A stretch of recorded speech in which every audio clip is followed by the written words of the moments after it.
Hello.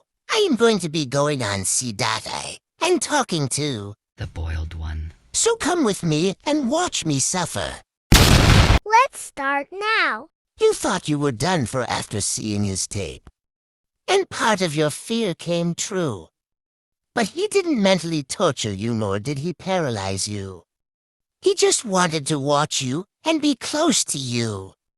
Maybe you are witnessing the softer side of Fen 228? You are doing homework. He stands behind you as usual. Watching you, but not in a harmful way. I turned around.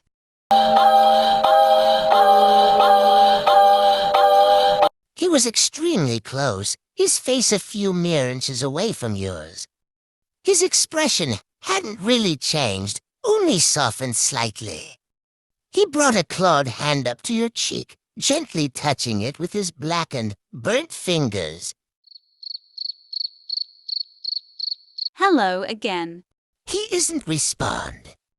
Only continued to look down at you with a slight tilt of his head. The smile on his face stayed unchanging. But something in his eyes seemed different when he looked at you. They were just a little softer than usual. He gently touched your cheek again, his rough fingers gently rubbing against your skin. The way he was looking at and touching you was almost affectionate. Do you want another cookie? Hearing the word cookie, his head tilted the other way curiously. He didn't respond, but he continued to stare at you, his fingers still rubbing against your cheek. I lifted up a Smexy cookie to his face, then turned back around. His eyes moved from you to the cookie you held in front of him. He didn't take it from you yet, just having a moment to look at it, before his large hand gently closed around yours, taking the cookie from your grasp. Hours later, BCN bored UWU.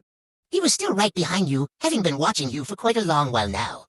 He had gone through many other cookies while watching you work, but at this point, he grew bored. His clawed hand hovered above your shoulder, hesitating for a moment before gently placing it down onto you. A clawed black finger gently began rubbing your shoulder. I jumped a bit then, looked over. He looked down at you, his expression having returned to its usual frown. He seemed to be slightly amused when you jumped, though. He continued to rub your shoulder in small, slow circles, his black claws occasionally scraping against your skins, but his touch was still rather gentle. He was still standing uncomfortably close behind you and towering over you because of his height. Yes. He didn't respond, only just continued to stare down at you with a frown. His eyes seemed to scan over you for a moment.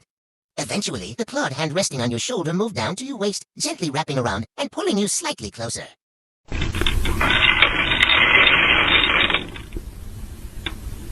Okay, that's all for now. This took so long, lol. Comment if you want PD2.